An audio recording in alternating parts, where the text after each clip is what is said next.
Bienvenidos a una nueva historia en nuestro canal de audiolibros, donde la mente humana se adentra en los rincones más oscuros de la psique y el terror. Hoy, les traemos una de las obras más inquietantes de Edgar Allan Poe, Berenice. Un relato que, como la brisa helada de la noche, se desliza por tu piel y se introduce en lo más profundo de tu ser, donde la obsesión y la locura se entrelazan. Prepárense para un viaje perturbador hacia la obsesión, la muerte y la angustia de un ser humano consumido por sus propios pensamientos. Acompáñenme en cada capítulo mientras descubrimos los oscuros secretos que acechan en la mente del protagonista, un hombre atrapado entre la realidad y la delirio, en un relato que los hará cuestionar los límites entre la cordura y la locura. Sin más preámbulo, comencemos nuestra travesía con el primer capítulo de Berenice. Capítulo 1. La enfermedad de Berenice. La historia comienza con el protagonista, quien, en un tono sombrío y algo melancólico, narra los eventos de su infancia y juventud. Este hombre, cuyo nombre no se revela, nos cuenta que, desde su niñez, tuvo una relación especial con su prima Berenice, una joven cuya belleza y alegría parecían iluminar su vida y la de su familia. Desde pequeños, ambos fueron inseparables. Crecieron juntos en la mansión familiar, disfrutando de una vida tranquila, rodeados de la naturaleza y los lujos que su estatus les otorgaba. Su conexión fue tan profunda que el protagonista se sentía protegido por la presencia de Berenice, como si ella fuera su ancla en un mundo que, aunque tranquilo, no dejaba de estar lleno de incertidumbres y sombras. Sin embargo, la atmósfera idílica que rodeaba su infancia se vio alterada cuando Berenice, en su juventud, comenzó a sufrir de una extraña enfermedad. Primero fueron los leves síntomas, una fatiga constante, dolores inexplicables y una palidez cada vez más notoria. Los médicos, aunque bien intencionados, no pudieron diagnosticarla con precisión. Con el paso de los días, la enfermedad de Berenice avanzó de manera imparable, y su vitalidad, esa chispa que había sido su característica principal, comenzó a desvanecerse. El protagonista describe con detalles angustiosos cómo, de ser una joven llena de vida, Berenice se fue transformando lentamente en una sombra de sí misma. Sus ojos, que antes brillaban con energía juvenil, comenzaron a opacarse, y su risa, que antes era vibrante, se fue apagando hasta convertirse en un eco distante. Cada día, su cuerpo parecía alejarse más de su alma, y el mundo de la salud comenzó a dejar de ser un refugio para ella. El narrador explica cómo su preocupación por su prima se tornó cada vez más intensa, pero a la vez, comenzó a sentir una extraña fascinación por el estado deteriorado de su prima. Cada vez que la veía, algo en él se alteraba. No podía dejar de observar los cambios que ocurrían en su rostro y cuerpo. Sus ojos, aunque opacos, mantenían una especie de belleza marchita que parecía atraparlo. Los cambios de Berenice lo perturbaban profundamente, y sin quererlo, sus pensamientos hacia ella se fueron volviendo más inquietantes. El narrador, que hasta ese momento había sido un joven relativamente normal, de repente se ve atrapado en un ciclo de obsesión. En lugar de sentir compasión por la difícil situación de Berenice, se sintió atraído por el contraste entre su antigua vivacidad y la nueva, trágica apariencia de su prima. Esta fascinación por su transformación se convirtió en una especie de necesidad, un impulso interior que lo empujaba a observarla con una intensidad desconcertante. La enfermedad de Berenice fue, para él, como un enigma que le intrigaba más y más. La juventud y la vitalidad de Berenice se desvanecían ante sus ojos, pero en lugar de sentir tristeza, el narrador se obsesionaba con cada cambio. Había algo en su deterioro que le resultaba irresistible, como si el sufrimiento y la fragilidad de Berenice le ofrecieran una suerte de poder sobre ella, una dominación que se iba forjando en su mente. El capítulo culmina con una sensación inquietante. El narrador empieza a admitir que su preocupación por Berenice ha dejado de ser puramente compasiva, y lo que antes era amor familiar se ha transformado en una fascinación sombría, una necesidad por comprender su enfermedad a un nivel mucho más profundo. Esta obsesión será el principio de su descenso hacia la locura, ya que la aparente muerte en vida de su prima lo empuja a un estado mental cada vez más inestable. El capítulo cierra con el narrador reflexionando sobre la naturaleza humana, el sufrimiento y el deterioro, mientras la figura de Berenice se convierte en el centro de su mundo, arrastrándolo hacia un destino que, aunque aún incierto, se percibe sombrío y aterrador. Capítulo 2. La obsesión creciente. A medida que avanzan los días, la transformación de Berenice se vuelve cada vez más evidente y desgarradora. La narración del protagonista se vuelve más intensa, como si sus pensamientos se volvieran más inquietantes con cada palabra que pronuncia. Su obsesión por su prima enferma crece a un ritmo alarmante, y comienza a reflejar una fascinación enfermiza por los detalles más pequeños de su deterioro físico. El protagonista se siente atrapado entre la necesidad de cuidar a Berenice y su creciente obsesión por ella. Sus pensamientos ya no están centrados en su bienestar, sino en cada cambio que sufre su cuerpo. Se describe con detalle cómo observa minuciosamente sus ojos, sus manos, cómo cada leve movimiento de Berenice le resulta más fascinante que cualquier otra cosa.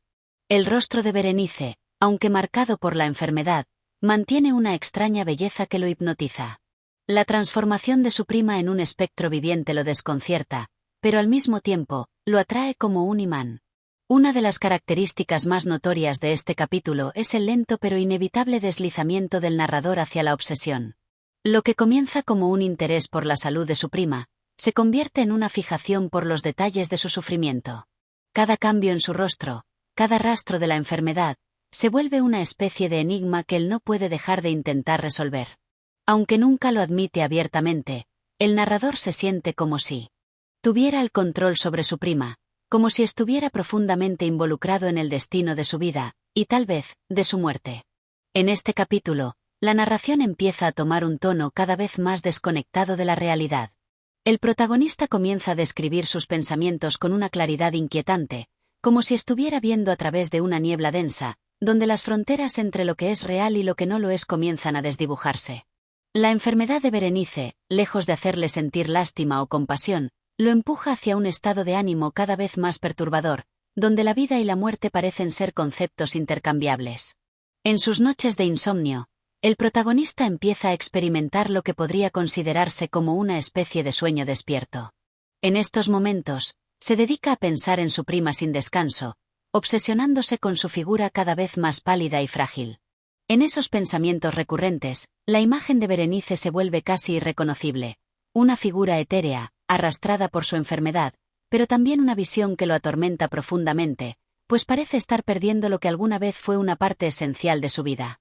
Sin embargo, lejos de aliviar el sufrimiento de ella, el narrador se ve a sí mismo como una especie de espectador atrapado en un espectáculo macabro que no puede ni debe detener. A medida que las semanas pasan, el estado de Berenice empeora rápidamente. Su rostro se vuelve aún más marcado por la enfermedad, y su cuerpo se va reduciendo cada vez más. Sin embargo, algo extraño empieza a suceder en la mente del protagonista. En lugar de sentir horror o pena por su prima, siente una creciente fascinación. Cada nuevo síntoma, cada pequeña manifestación de su enfermedad, lo atrae más hacia ella. Sus pensamientos ya no son racionales, ni siquiera compasivos. En su mente, lo que alguna vez fue su prima cariñosa y alegre, se ha convertido en un objeto de su obsesión, una obsesión peligrosa que amenaza con consumirlo por completo. El protagonista se da cuenta de que su obsesión no tiene límite. Ya no le importa la salud de Berenice en el sentido tradicional, ya no la ve como una víctima de la enfermedad que merece ser cuidada. En su mente, ella se ha convertido en una entidad propia, una visión que debe ser observada y comprendida a toda costa. Comienza a sentirse incapaz de alejarse de ella, como si su existencia estuviera irremediablemente conectada a la suya, y si algo le sucediera a Berenice, él también se vería arrastrado a la oscuridad. Al final del capítulo, el narrador describe una escena inquietante en la que se encuentra sentado junto a la cama de Berenice, observando sus ojos, que aún reflejan una chispa de vida, aunque su cuerpo está moribundo. En este momento, el narrador siente que ha cruzado una línea invisible, y que ahora está tan cerca de la locura que ya no puede distinguir si su amor por Berenice es puro o si se ha convertido en una deformación de su mente trastornada. La tensión en la habitación crece, y el narrador está a punto de sumergirse aún más en el abismo de su obsesión. Capítulo 3. La pérdida de la realidad. A medida que el tiempo transcurre y Berenice sigue luchando contra su misteriosa enfermedad, el protagonista comienza a notar cómo su propia percepción de la realidad se disuelve. La pasión con la que había observado a su prima se ha transformado en una obsesión tan desmesurada que empieza a vivir en un estado de desconexión con el mundo exterior. Los días se entrelazan, el tiempo parece diluirse, y sus pensamientos se mezclan con la atmósfera sombría que lo rodea, haciéndolo sentirse atrapado en un sueño del cual no puede despertar. El narrador describe cómo sus recuerdos sobre Berenice se vuelven cada vez más nublados y confusos, como si estuviera viendo a través de un cristal empañado. Aunque se encuentra junto a ella, cuidándola y observándola, siente que ha perdido el contacto con la persona que alguna vez fue. La enfermedad de Berenice, lejos de mejorar, la consume lentamente, y el protagonista, en lugar de intentar encontrar consuelo en su sufrimiento, parece rendirse ante la inevitabilidad de su destino. Las descripciones de la enfermedad de Berenice se vuelven más detalladas y perturbadoras. Su cuerpo, una vez lleno de vida, se ha convertido en una sombra de sí mismo. La piel de Berenice es ahora opaca, tensa, y su rostro está marcado por una palidez mortal que solo acentúa la desfiguración causada por la enfermedad.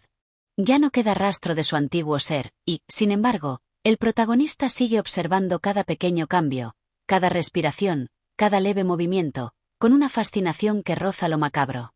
Este capítulo muestra cómo el narrador comienza a perder el sentido del tiempo. Los días ya no tienen significado, se vuelven una sucesión de momentos vacíos que se estiran sin fin. En medio de su creciente desconexión con la realidad, el protagonista empieza a caer en un estado de aislamiento total. Su vida se ha reducido a la enfermedad de Berenice, y ya nada más parece importar. Se siente absorbido por su sufrimiento, como si su mente estuviera atrapada en un laberinto del cual no puede salir. La enfermedad de Berenice lo consume tanto como a ella, ya que cada día es una nueva oportunidad para que se adentre más en los abismos de su obsesión. Una de las escenas más inquietantes de este capítulo ocurre durante una de sus vigilias nocturnas, cuando el protagonista, completamente despierto, comienza a escuchar ruidos extraños en la casa. Los sonidos, que en principio parecen irrelevantes, se vuelven cada vez más intensos y perturbadores. A través de la oscuridad, puede oír pasos, voces distantes y risas que parecen provenir de algún lugar en la casa, pero al mirarlo todo, no encuentra nada. Estas manifestaciones de lo irracional parecen confirmar lo que el narrador ya sospecha. Su mente se está desmoronando.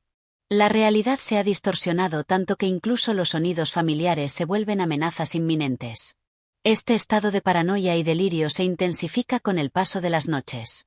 En cada rincón de la mansión familiar, el protagonista siente la presencia de algo intangible, algo que lo observa constantemente. Aunque sabe que no está solo en la casa, ya que su familia sigue ocupándose de Berenice, se siente completamente aislado, como si su mente estuviera perdida en una oscuridad infinita. Todo a su alrededor parece ajeno, una realidad que ya no se corresponde con su visión distorsionada del mundo. Mientras la obsesión por su prima se intensifica, el protagonista comienza a experimentar momentos de desconcierto más profundos. A menudo se encuentra perdido en pensamientos abstractos, incapaz de recordar si lo que está experimentando es real o simplemente una proyección de su mente enferma. De repente, las imágenes de Berenice se mezclan con visiones de otras personas, otras figuras que parecen haber existido en su vida, pero que ahora se desvanecen como fantasmas. La identidad misma de su prima se vuelve nebulosa. ¿Está realmente enferma, o es una creación de su propia mente enferma? La incertidumbre lo consume. Por otro lado, el narrador muestra destellos de autoconciencia. Es consciente de que algo no está bien con él, pero no puede detenerse. Siente que, de alguna manera, Berenice es la clave de todo, el centro de un misterio que debe resolver. Cada detalle de su apariencia, cada signo de su sufrimiento, lo lleva a nuevas profundidades en su obsesión. Aunque en el fondo sabe que su fascinación ha cruzado la línea, sigue adelante, empujado por algo mucho más fuerte que su cordura. El temor a perder la última conexión con su vida pasada, lo mantiene prisionero de su propia mente. En medio de este torbellino mental, el narrador se encuentra de nuevo junto a la cama de Berenice una noche, observándola de cerca, casi sin pestañear, como si esperara que ella hiciera algo, como si la situación de ella fuera una oportunidad para que su propia locura cobrara un sentido. El capítulo termina con una sensación de desorientación absoluta. ¿Está el narrador aún consciente de lo que está sucediendo? ¿O se ha sumido en una pesadilla interminable de la que no podrá despertar? Capítulo 4. La degradación del alma. El narrador, ahora completamente consumido por su obsesión, comienza a describir el ambiente de la casa en términos oscuros, sombríos y desolados. La mansión familiar, que alguna vez fue un lugar de alegría y felicidad, se ha convertido en un sitio vacío, impregnado de una sensación inquietante y opresiva. La casa parece reflejar la lucha interna del protagonista, deteriorada, oscura, como si todo lo que alguna vez fue pleno y vibrante estuviera sucumbiendo a la muerte y el olvido. El paso del tiempo se vuelve completamente ambiguo para el narrador. Ya no sabe cuántos días han pasado, ni cuántas noches ha pasado observando a Berenice. La enfermedad de su prima parece haber alcanzado un punto crítico, pero el protagonista está tan atrapado en su propia mente que ya no tiene una comprensión clara de los eventos que lo rodean. A veces, se siente como si el tiempo se hubiera detenido, como si todo estuviera suspendido en una especie de limbo interminable. Pero, al mismo tiempo, la agonía de Berenice parece avanzar, aunque sus ojos no logren captar los detalles de su sufrimiento de manera objetiva. En lugar de empatizar con ella, cada signo de su dolor se convierte en una obsesión macabra. El protagonista continúa con su monólogo interior, reflexionando sobre los extraños eventos que comienzan a suceder en la casa. A menudo, se encuentra en medio de momentos de disociación. Su mente se aleja de la realidad y se sumerge en una especie de niebla perturbadora, donde los límites entre lo real y lo irreal se disuelven. En ciertos momentos, siente que la propia casa está conspirando contra él, como si las paredes estuvieran susurrando secretos a sus espaldas, como si el aire estuviera impregnado con una maldición ancestral que lo acecha. Este delirio es intensificado por las extrañas manifestaciones de la enfermedad de Berenice. En particular, el protagonista se obsesiona con sus dientes, o más específicamente, con la falta de ellos. La visión de su prima, cuya salud se deteriora rápidamente, provoca una fascinación morbosa en el narrador. Se describe como sus dientes, antes perfectamente alineados y blancos, se han vuelto débiles y desordenados, lo que solo añade un aura más espantosa a su ya terrible estado. El narrador, en su estado de delirio, se siente obligado a observar los dientes de Berenice con una atención casi hipnótica.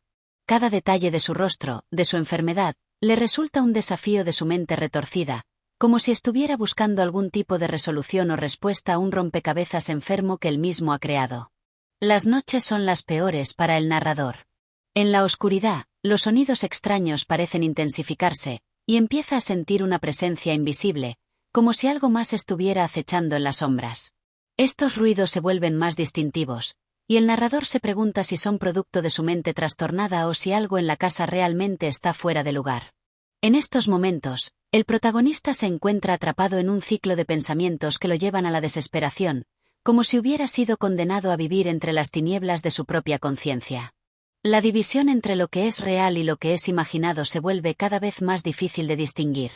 Una de las escenas más perturbadoras de este capítulo ocurre cuando el narrador, en su creciente paranoia, siente que las paredes de la mansión están observándolo.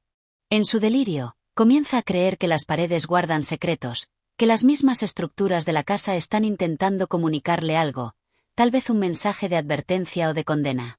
En sus momentos de mayor ansiedad, llega a pensar que la casa entera está viva y que es consciente de su sufrimiento. Esta visión de la mansión como un ser vivo y malicioso acentúa la atmósfera de horror psicológico en la que el protagonista se encuentra atrapado. A pesar de todo, el narrador no puede apartar la mirada de Berenice. Él sigue sentado junto a su cama cada noche, completamente absorto en su deterioro físico. Ya no la ve como una persona, sino como un objeto de su obsesión.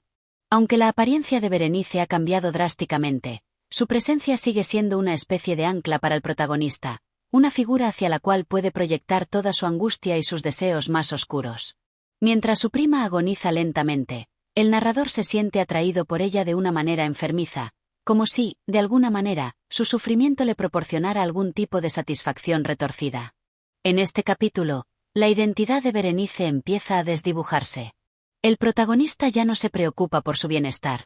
Su mente está tan atrapada en su obsesión por su apariencia, por la decadencia de su cuerpo, que todo lo demás le parece irrelevante. Se va sumergiendo cada vez más en su propia desesperación y locura, incapaz de ver más allá de la figura deteriorada de su prima. Hacia el final del capítulo, el narrador se encuentra completamente perdido en su obsesión, sin ningún camino claro para salir de ella. La casa, su mente, Berenice, todo se mezcla en un remolino de confusión que lo arrastra más profundo en la oscuridad. En un acto de desesperación y rabia, la narrativa del protagonista se convierte en una espiral de incoherencia, y es en este momento que el lector siente que la historia está a punto de dar un giro aún más perturbador. El narrador, cegado por su obsesión, se aleja de cualquier noción de moralidad y humanidad, y el destino de Berenice parece estar sellado, mientras la tensión y el horror se elevan al máximo. Capítulo 5. El umbral de la locura. El narrador se encuentra cada vez más sumido en un estado de delirante obsesión. La presencia de Berenice, ahora casi irreconocible por su enfermedad, parece haber tomado un control total sobre su mente. La mansión que alguna vez fue familiar se ha transformado en un espacio de angustia y confusión, donde el tiempo y el espacio parecen haberse vuelto irrelevantes. Los días se desdibujan y las noches, que antes eran simples momentos de descanso, se convierten en interminables vigilias llenas de pensamientos perturbadores y aterradores. El protagonista describe con creciente ansiedad cómo su mente comienza a deteriorarse a la par de la salud de Berenice.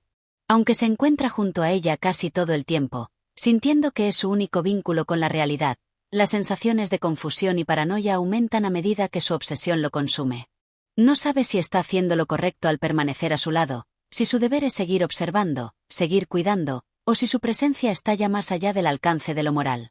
A lo largo del capítulo, el narrador intenta racionalizar su creciente fascinación por el sufrimiento de Berenice. En sus pensamientos más oscuros, comienza a justificarse, creyendo que la enfermedad de su prima, que ha degenerado hasta convertirla en una sombra de lo que era, tiene algo de mágico o incluso místico. De alguna manera, sus pensamientos vuelven una y otra vez a sus dientes, los cuales, en su deterioro, se han convertido en el centro de su obsesión. La visión de los dientes, que originalmente le resultaban perfectamente normales, ahora le parecen casi sobrenaturales, como si representaran algo mucho más oscuro, un misterio profundo que debe ser resuelto a cualquier costo. A medida que avanza el capítulo, la alienación del protagonista se profundiza. La mansión, antes su hogar, ha adquirido un aire aún más extraño. Las paredes parecen cerrarse sobre él, como si estuvieran presionando su mente hacia un punto de no retorno. Su percepción del mundo exterior se distorsiona completamente.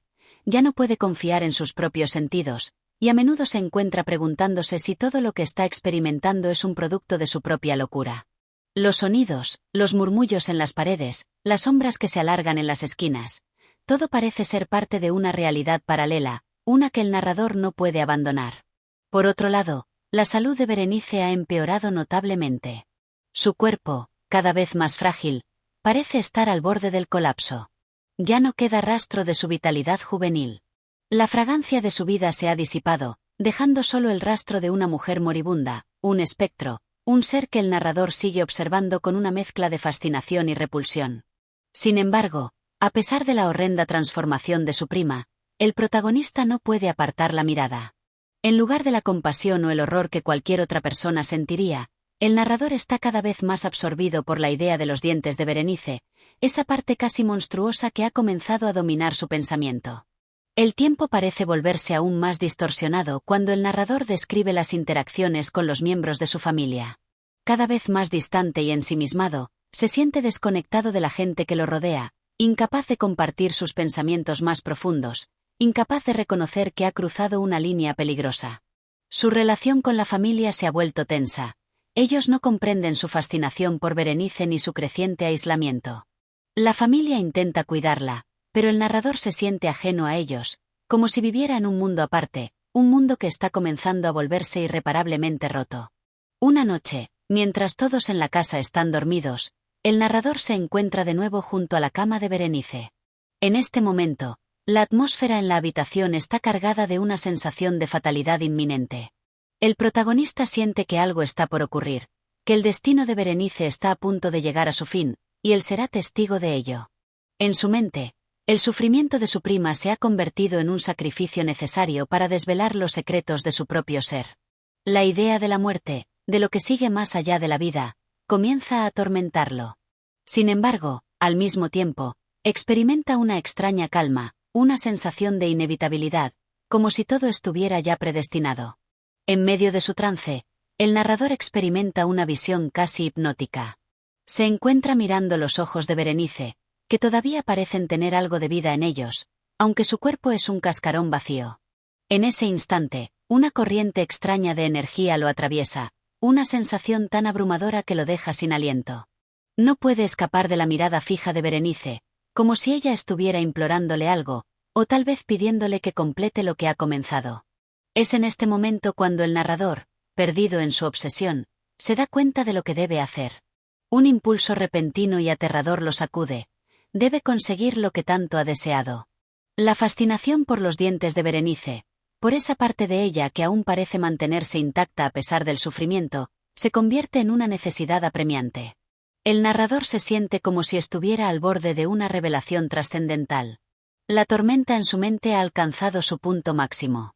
La necesidad de poseer ese pequeño fragmento de su prima, esos dientes, lo ha consumido por completo. El capítulo termina con la sensación de que algo horrible está a punto de suceder. Capítulo 6. La frágil línea entre la cordura y la locura. El narrador se ha adentrado aún más en la oscuridad de su mente, y la casa, que alguna vez fue su hogar, se ha convertido en un laberinto sin salida, un refugio oscuro donde la angustia y el delirio se entrelazan. A medida que la salud de Berenice se deteriora, el protagonista pierde completamente la capacidad de distinguir entre la realidad y su fantasía enferma. La línea que separa la cordura de la locura se desvanece, y en su lugar, se abre un abismo insondable hacia la desesperación y el horror. La noche, siempre una fuente de terror y reflexión, se convierte en el único espacio donde el protagonista se siente verdaderamente vivo. Durante las largas horas en las que la casa duerme, él permanece junto a la cama de Berenice, observando cada movimiento, cada respiración, como si estuviera esperando que ella hiciera algo que le revelara el misterio de su obsesión. La enfermedad de Berenice ha llegado a un punto irreversible. Su rostro, antes sereno y lleno de vida, está ahora marcado por la palidez mortal. Los ojos de Berenice, una vez brillantes y vivaces, parecen vacíos, como si estuviera atrapada entre dos mundos, entre la vida y la muerte. El narrador, mientras la observa, se siente a la vez repulsado y atraído por ella. Cada vez que la mira, la confusión se apodera de él. ¿Es Berenice la misma persona de antes? ¿Qué queda de ella en este cuerpo que se desintegra lentamente? Cada día se siente más distante de su humanidad, sumido en una espiral de pensamientos oscuros y perturbadores. El sufrimiento de Berenice ya no es simplemente un hecho, sino una necesidad para él, algo que lo consume y lo domina por completo.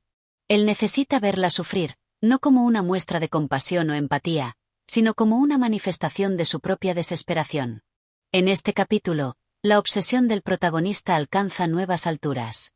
La figura de Berenice, su cuerpo agonizante, se convierte en el objeto central de su pensamiento, y las sombras de la casa parecen hacer eco de su creciente locura.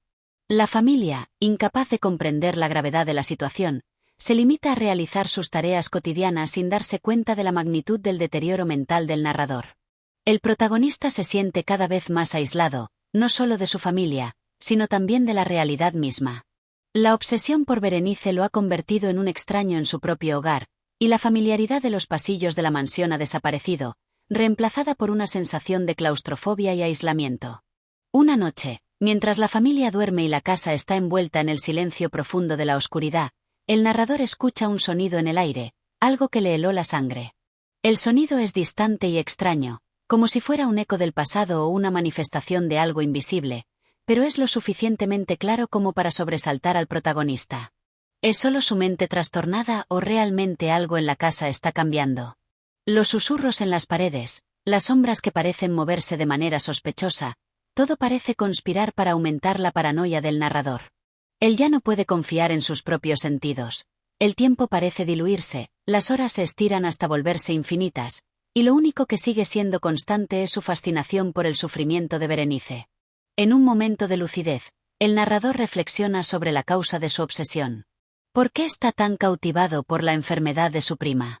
¿Por qué sus dientes, esa parte tan pequeña y aparentemente insignificante de ella, lo hipnotizan de una manera tan enferma?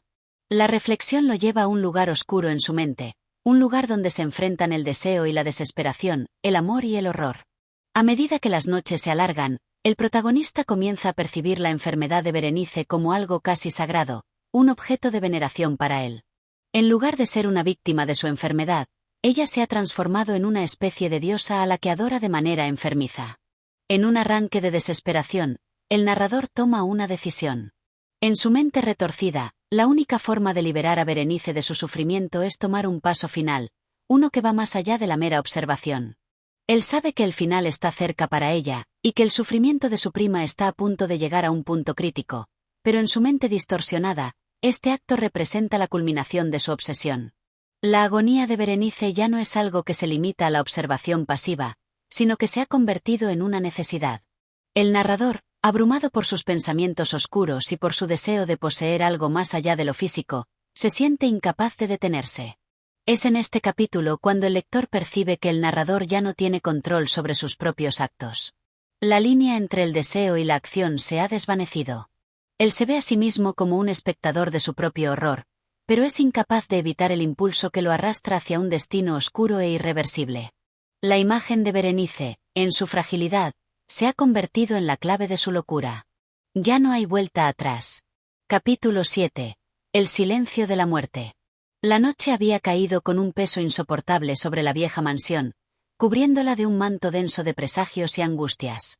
El narrador, ya ajeno a todo vestigio de razón, rondaba los pasillos oscuros, impulsado por una fuerza que no lograba comprender ni resistir. Su obsesión, aquella enfermiza fascinación que había ido creciendo en las sombras de su mente, ahora lo dominaba por completo. Berenice, frágil y casi espectral, yacía en su lecho, su vida deslizándose como arena entre los dedos del tiempo. El narrador la observaba desde la penumbra, sin atreverse a acercarse, como un devoto ante su altar profano. En su mente, el recuerdo de los dientes de Berenice, blancos, perfectos, incorruptibles frente al avance devastador de la enfermedad, se había convertido en un símbolo, en la única belleza que el deterioro no podía destruir. La respiración de Berenice era apenas un susurro. Cada vez más espaciada, más débil. El protagonista escuchaba el lento compás de su vida extinguiéndose, como si cada exhalación fuera una campanada de despedida. Y entonces, en un momento casi imperceptible, el susurro cesó. Berenice dejó de respirar. Un silencio absoluto inundó la habitación.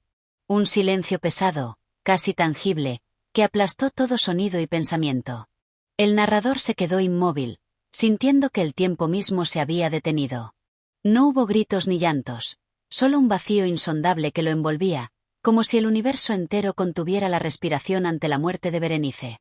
Pero en su interior, lejos de sentir el dolor del luto o la tristeza, algo muy distinto comenzó a agitarse, una ansia oscura, una necesidad profunda y aberrante. La muerte de Berenice no significaba el fin de su obsesión, sino su culminación.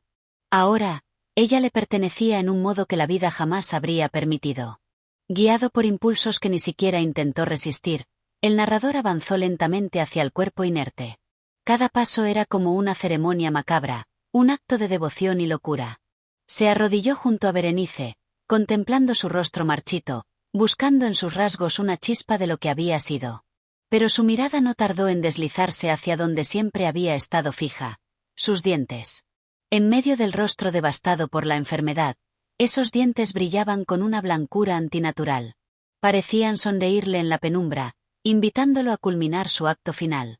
El narrador sintió que su alma se desgarraba entre el horror y el deseo, pero fue el deseo quien venció. Su mente, completamente enajenada, se sumergió en una negrura profunda mientras sus manos, casi sin conciencia, se movían hacia la boca de Berenice. Cada movimiento era un paso más hacia la transgresión absoluta, hacia un acto que sellaría su destino para siempre. En ese instante, mientras la casa dormía ajena a la monstruosidad que se fraguaba en su interior, el narrador cruzó el último umbral. El silencio de la muerte fue testigo de su caída final en la abominación, mientras en su corazón no quedaba ya espacio para el remordimiento ni para la salvación. El capítulo termina con la imagen espantosa del protagonista, inclinado sobre el cadáver de Berenice, consumado por la locura, y con el eco de sus propios susurros resonando en la inmensidad silenciosa de la noche. Un nombre pronunciado con una mezcla de amor, horror y desesperación: Berenice. Capítulo 8. El despertar del horror. La madrugada irrumpió lenta y espectral en los corredores silenciosos de la vieja mansión. Una luz pálida, casi enferma, se filtraba por los pesados cortinajes, apenas arañando la oscuridad que aún dominaba el ambiente. Pero no era la llegada del día lo que provocaba el estremecimiento del narrador, sino algo más profundo y terrible, algo que bullía en su interior como una enfermedad viva. Despertó, o tal vez simplemente abrió los ojos tras un largo intervalo de inconsciencia. Durante horas, o tal vez días, había permanecido sumido en un estado de letargo febril, sin distinción entre sueño y vigilia, entre realidad y pesadilla. Todo a su alrededor parecía cubierto por un velo de irrealidad. Un frío antinatural impregnaba el aire, como si la misma muerte hubiese tomado posesión de la casa. Al intentar moverse, sintió que sus miembros eran torpes y doloridos, como si hubiera luchado contra fuerzas invisibles. Bajó la vista, y fue entonces cuando la visión lo golpeó con la violencia de una revelación infernal.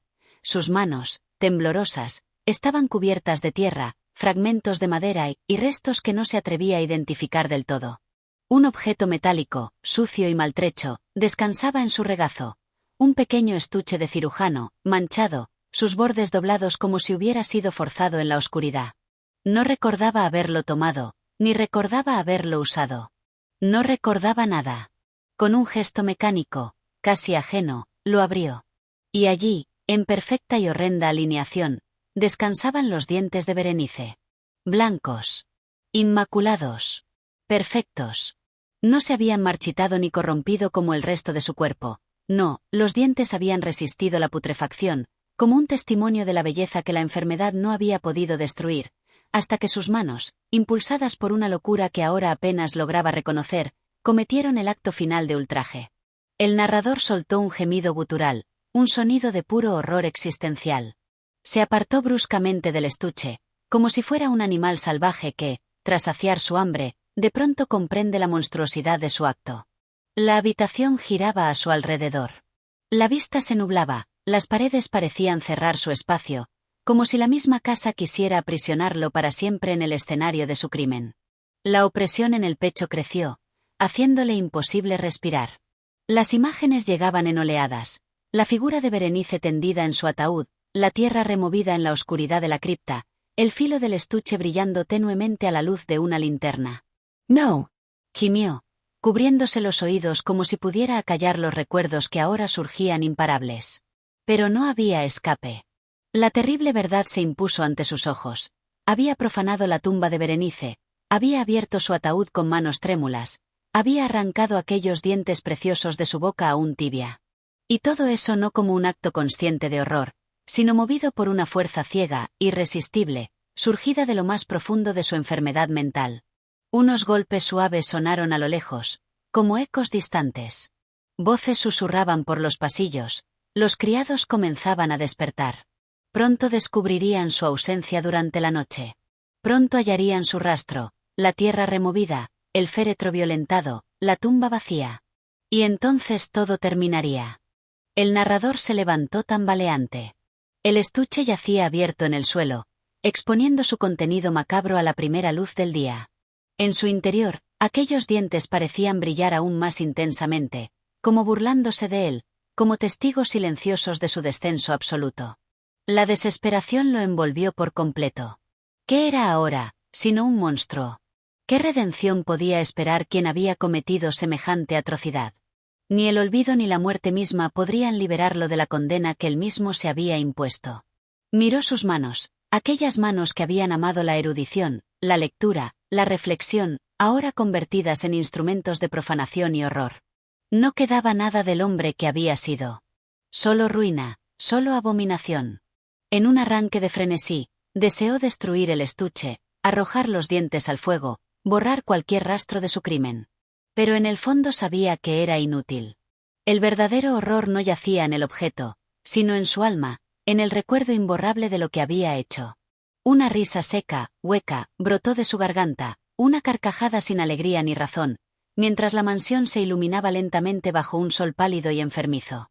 Y así, en el umbral de la mañana, el narrador comprendió que había cruzado una frontera invisible, una línea que ningún ser humano debería jamás atreverse a franquear. Era prisionero de sí mismo, y su condena sería eterna. Ya no quedaba nadie que pudiera salvarlo. Capítulo 9. La acusación del silencio. La mansión, otrora refugio de estudios y meditaciones, era ahora un mausoleo viviente, cargado de un peso invisible que apretaba los corazones de quienes se aventuraban por sus pasillos. El narrador, consumido por la culpa, vagaba sin rumbo por sus propios dominios, como un espectro errante, incapaz de enfrentar su crimen, incapaz también de huir de él. Los ecos de pasos y susurros recorrían los corredores. Los criados se miraban entre sí con temor, percibiendo, aunque sin comprender, que algo abominable se había despertado en aquella casa. No tardó en circular el rumor: la tumba de Berenice había sido violada. Su féretro abierto. Su cuerpo profanado. El narrador escuchaba esos rumores como quien oye campanas fúnebres a lo lejos, sordamente, como si sonaran bajo el agua. Una parte de su mente se negaba aún a aceptar la evidencia. Otra parte, la más oscura y poderosa, se regodeaba en la monstruosidad, como un adicto incapaz de repudiar su droga. El día avanzaba en una niebla densa de temor y sospecha. La mansión, antes un lugar de orden frío, era ahora un hervidero de ojos acusadores, de cuchicheos que se apagaban al paso del narrador, de miradas furtivas cargadas de terror y repugnancia.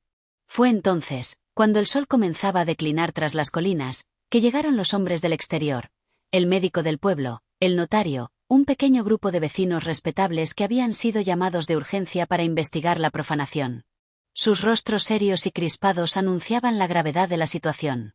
Sin ceremonia, fueron recibidos por los criados y guiados hacia el salón principal.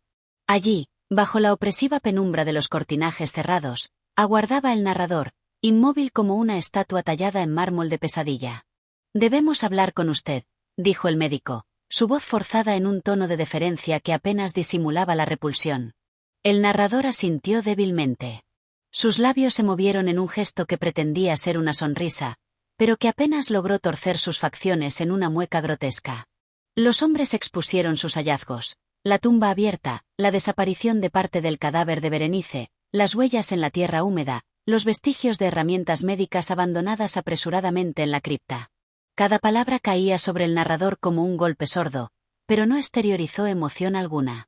Solo sus manos, crispadas sobre el respaldo de un sillón, delataban la tormenta que se agitaba en su interior. Finalmente, el médico extrajo de entre sus ropas un pequeño objeto metálico, corroído y manchado. El estuche de dientes. «¿Reconoce usted este objeto?», preguntó, tendiéndoselo como quien presenta una prueba condenatoria ante un tribunal. Durante un instante que pareció eterno, el narrador contempló el estuche. Sintió que todo el peso del universo se posaba sobre sus hombros. No había escapatoria. No había negación posible. El objeto, y lo que contenía, era la prueba irrefutable de su caída. Aún así, en un último gesto de desesperación, intentó hablar, formar palabras que lo excusaran, que lo salvasen de la ignominia final. Pero su garganta solo produjo un ronco murmullo ininteligible. Los hombres se miraron entre sí, con una mezcla de compasión y repulsión. Habían visto suficiente. El médico cerró el estuche con un chasquido que resonó en la habitación como un disparo seco. «Será mejor que se retire a sus aposentos, señor», dijo.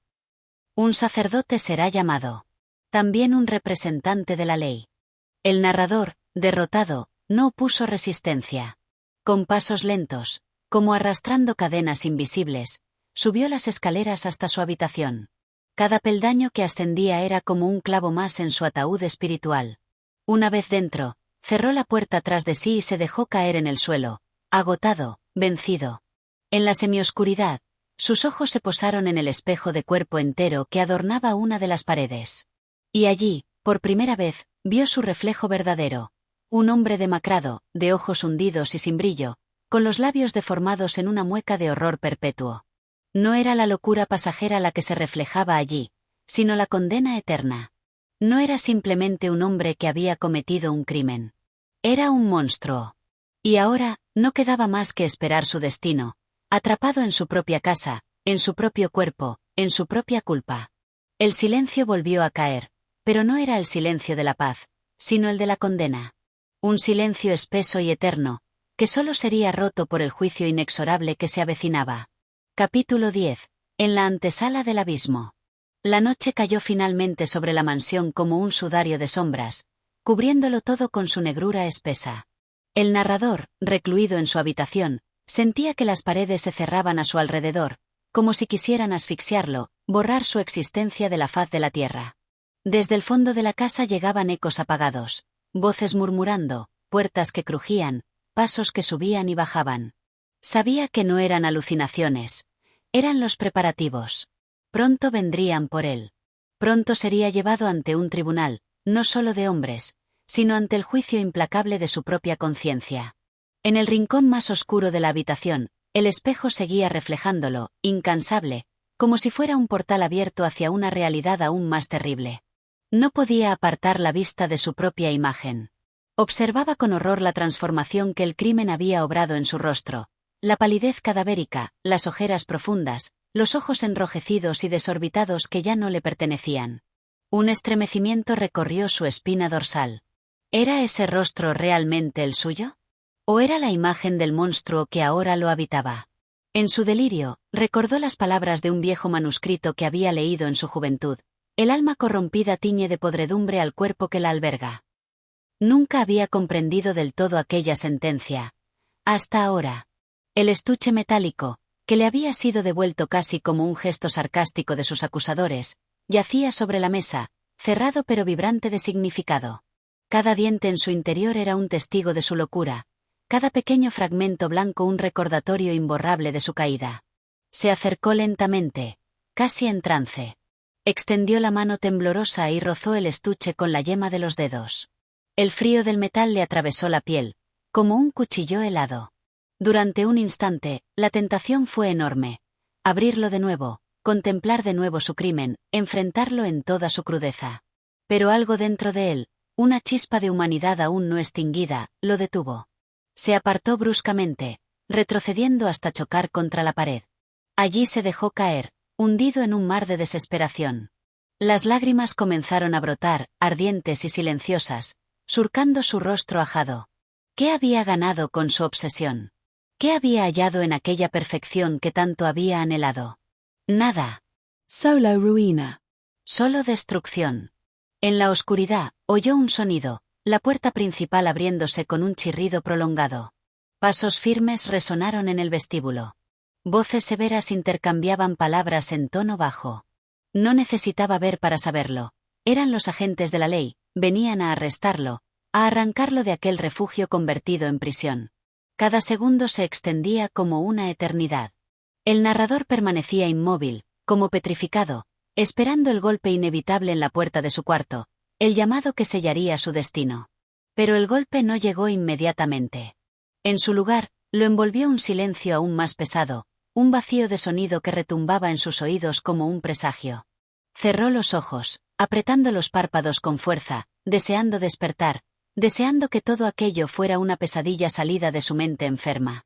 Sin embargo, al abrirlos, la realidad seguía allí, implacable. Recordó entonces a Berenice, su sonrisa, antaño radiante, sus ojos, cargados de vida y tristeza, su lenta transformación bajo la garra implacable de la enfermedad. La enfermedad, o tal vez, pensó en un relámpago de lucidez, la enfermedad había sido solo el inicio, un síntoma, y la verdadera podredumbre siempre había estado en él. No podía culpar a Berenice. No podía culpar a la locura. No podía culpar al destino. Solo podía culparse a sí mismo.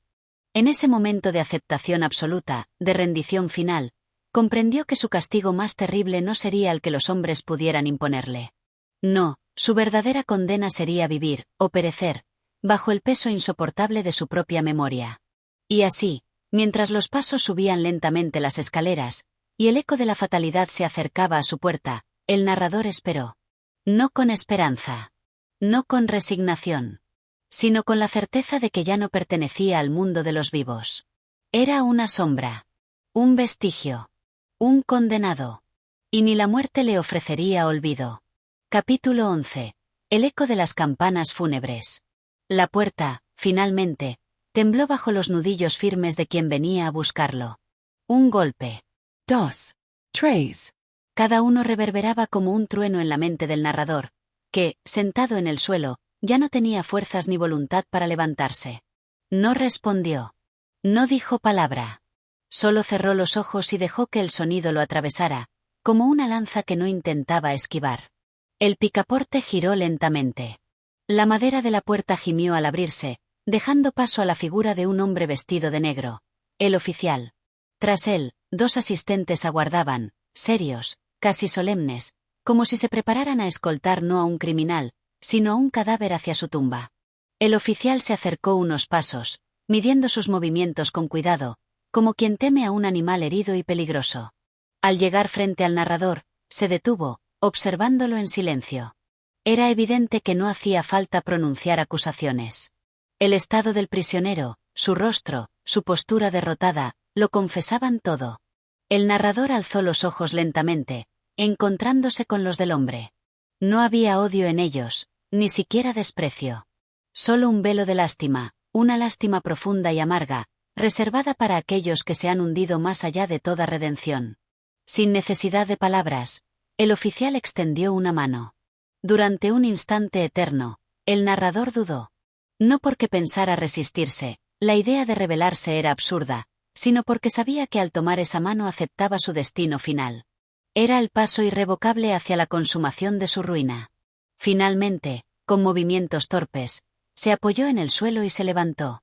Sus piernas flaqueaban, su cuerpo entero temblaba como si llevara el peso de 1000 años de culpa. Aún así, dio un paso adelante. Y luego otro. Los asistentes se acercaron para escoltarlo, pero él no opuso resistencia. Caminó entre ellos como un espectro dócil, un alma vencida arrastrándose hacia el juicio. Atravesaron el corredor principal. Bajaron la gran escalera que había subido innumerables veces en días de estudio, en días de amor, en días de pasión febril por el conocimiento. Ahora, ese mismo trayecto era su vía crucis, su descenso final. Al pasar junto a uno de los grandes ventanales, la mirada del narrador se desvió, casi por inercia. Afuera, el cielo era un manto uniforme de gris oscuro. Las ramas de los árboles, desnudas de hojas, se agitaban como manos esqueléticas en el viento frío de la tarde. Todo el paisaje parecía haber sido despojado de vida, como reflejando el vacío que anidaba en su alma. Cuando llegaron al vestíbulo, el sacerdote aguardaba. Vestía sotana negra y portaba un pequeño crucifijo entre las manos. Su rostro era una máscara impenetrable, pero en sus ojos había una chispa de comprensión, como si supiera, sin necesidad de preguntas ni confesiones, todo lo que había ocurrido. El sacerdote hizo una leve inclinación de cabeza, un gesto de respeto más hacia el sufrimiento que hacia el hombre. Luego, en silencio, se unió a la procesión. Y así, bajo el sonido apagado de sus propios pasos, el narrador fue conducido fuera de la casa. El aire de la noche era helado, casi cortante. Inspirarlo era como inhalar cuchillas diminutas. El camino hacia el pueblo se extendía ante ellos, una lengua de barro y piedra bordeada de árboles que parecían susurrar maldiciones con cada ráfaga de viento. Mientras avanzaban, el narrador creyó escuchar algo más, un sonido distante, profundo, como el eco amortiguado de campanas fúnebres. Tal vez sea mi imaginación, pensó. Pero en el fondo sabía que no era así.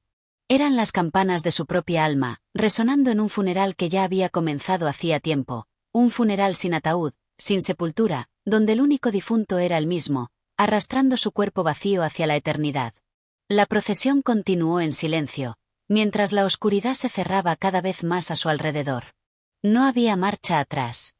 No quedaba redención. Solo quedaba enfrentar el juicio que él mismo había escrito con sus propias manos, aquella noche maldita en que, por amor, por obsesión, por locura, había sellado su destino para siempre. Capítulo 12. El fin de la razón. La procesión sombría llegó finalmente al umbral del pueblo, donde la iglesia antigua, con su torre inclinada, se recortaba contra el cielo plomizo. Allí, a la tenue luz de las farolas de gas, aguardaban unos pocos aldeanos, sus rostros velados por el miedo y la repulsión. El narrador, flanqueado por el sacerdote y los oficiales, avanzó hacia el centro de la pequeña plaza. Cada paso era una confesión muda, cada latido un tambor que anunciaba su derrota.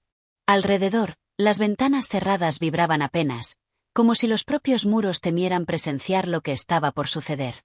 El viento ululaba entre los callejones, arrastrando jirones de niebla que se enredaban en los pies de los presentes, como brazos invisibles que trataban de retenerlo, de llevarlo de vuelta al abismo del que nunca debió salir. Frente a la iglesia, un hombre de semblante severo, el juez del pueblo, lo esperaba. No había ceremonia, no había testigos oficiales. No hacían falta. Todo estaba ya consumado en la mente de quienes observaban. El juez levantó la voz, grave y pausada. Egaeus, dijo, se te acusa de profanación de sepultura, de ultraje a los muertos, y de crímenes contra la naturaleza misma del ser humano. Un murmullo apagado recorrió la pequeña asamblea. El narrador apenas oyó las palabras.